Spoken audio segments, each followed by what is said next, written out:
Hi everybody, this is MaDonna from Mad Bees Quilt and Sew, and as promised, I told you I would start joining you on Monday afternoons with a beginning quilting class. And I say that it's a beginning quilting class, but it's not really. It's a quilting class that's going to give you lots of tips and tricks, even though we're starting at the very beginning. We'll be doing 7 different blocks in it. You can sew along with me if you want to, or you can just follow along, listen to what I have to say that day, and just see some new things and some tips and tricks. So today was reading through the book a little bit and seeing what Alex has and what her fabric requirements were, and I want to talk about fabric today. So in the book that we're going to use the Start Quilting with Alex Anderson book, and in it we're going to be doing these, I'm going to be doing, and if you choose to, I'm going to be doing the Scrappy Quilt, which is the sampler quilt that's on page 41. So it has in it 7 different types of blocks. Then it has an inner border and an outer border. So today it was choosing fabrics for that, and I want to show you what I chose and why I chose it, and then I want to show you a little bit about how to prep your fabric so that, and I shouldn't say it, how to just get the fabric yardage you need. This quilt says that it needs a green group, a red group, and a light neutral color. And I actually wound up kind of pulling those same colors, even though it looks absolutely totally different, which kind of is my personality. So, and I like high contrast, so I picked some things. So when I picked my fabric today, I did purchase more fabric. So it says 1/3 of a yard of each one of these sets of groups.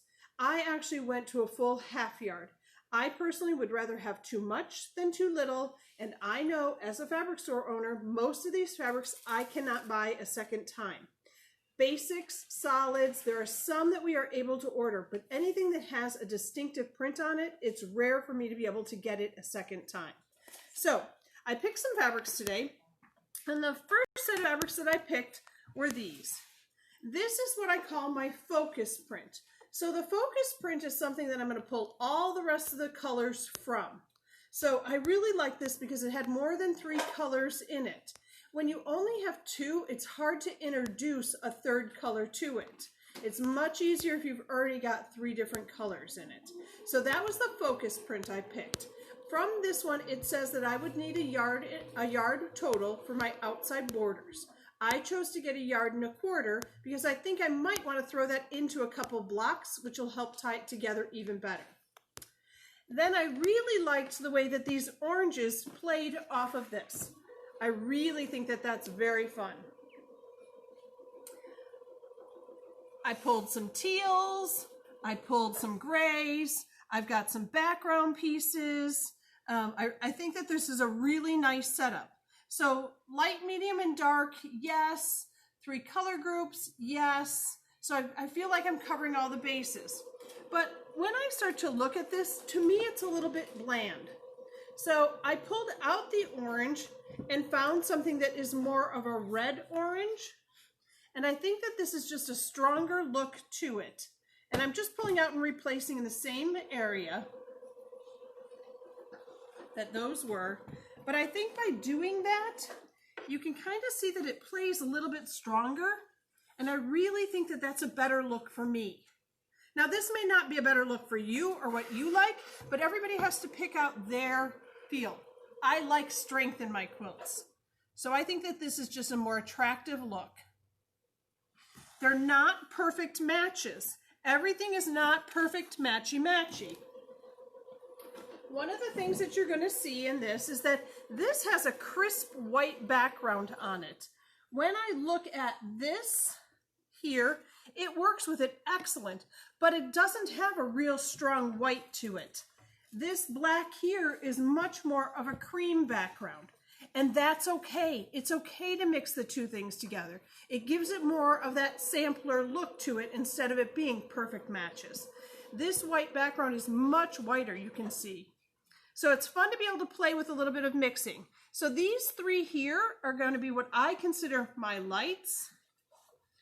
1, 2, 2 mediums, and I've got 3 darks. I don't have enough hands. And then this is going to be my inner border and my binding. So I did get enough of that to use in both places.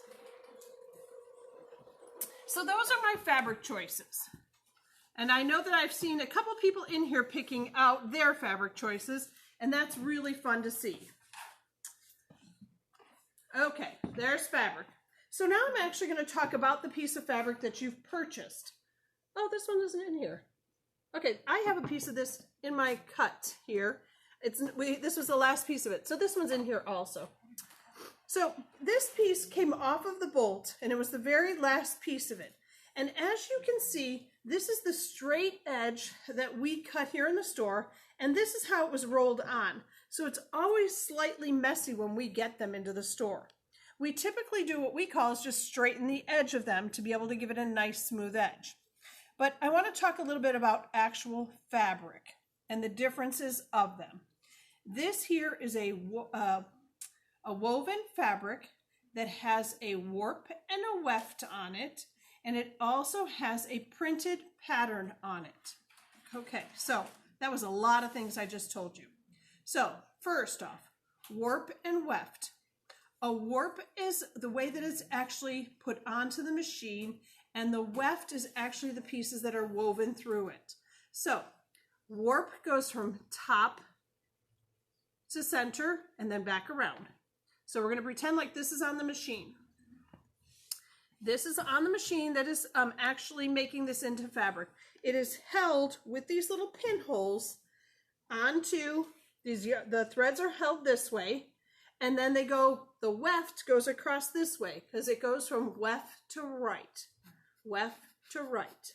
Okay, so warp and weft. Well, what does that really mean for me? That means which way I'm going to have more stretch. I'm never going to have much stretch on it going across this way, the weft way, because it's held with the selvage, and the selvage is a much tighter weave. On the warp side, I'm going to have much more stretch and much more give to it. Okay, hopefully that helps people out. This here, when I'm on a diagonal to these, okay, so I got to make sure I say it right. Warp and weft, okay? When I do a diagonal strip this way, it's called the bias of the fabric, and that's where I'm going to get the most stretch. Actually, this is the most durable direction of the fabric because you're going across the most of your fibers. So when we go to cut this piece of fabric, we need to be careful because as a store, we take them off the bolt and we just cut a strip off. And we do this over and over and over again without ever putting it back to the way that it comes off of the actual printing machine. So by that I mean that it actually can be torqued. It can actually be twisted a little bit. It can be off center. So one of the things that a customer needs to do is go home and square it up. If I take this piece of fabric and I just open it up, this line here today looks pretty darn straight. But when I release this and I just pick up a spot in the center here and I make sure that this is hanging straight across the top here. Let's come up to the top, Deanna. So I make sure that this is hanging straight. I can actually lay this back down again and it's actually cockeyed. So it's meaning that this fabric is not straight. So this is perfectly straight on the ruler, and this is actually off. If I were to cut this, all of my strips would be on an angle. So when you purchase fabric, you do absolutely need extra fabric because you need to make sure that you clean this up so that it's straight of grain. Okay, have I overwhelmed anybody today?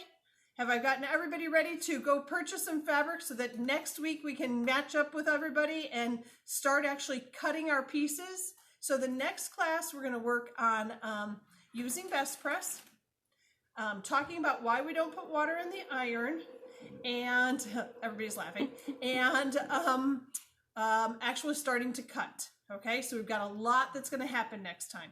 Go pick out your fabrics, start to look through the books, and I don't care if you work on this one, if you work on something else, I'd love to see pictures as we're going along, but fabric choice and making sure that you have enough fabric is what the key is for today.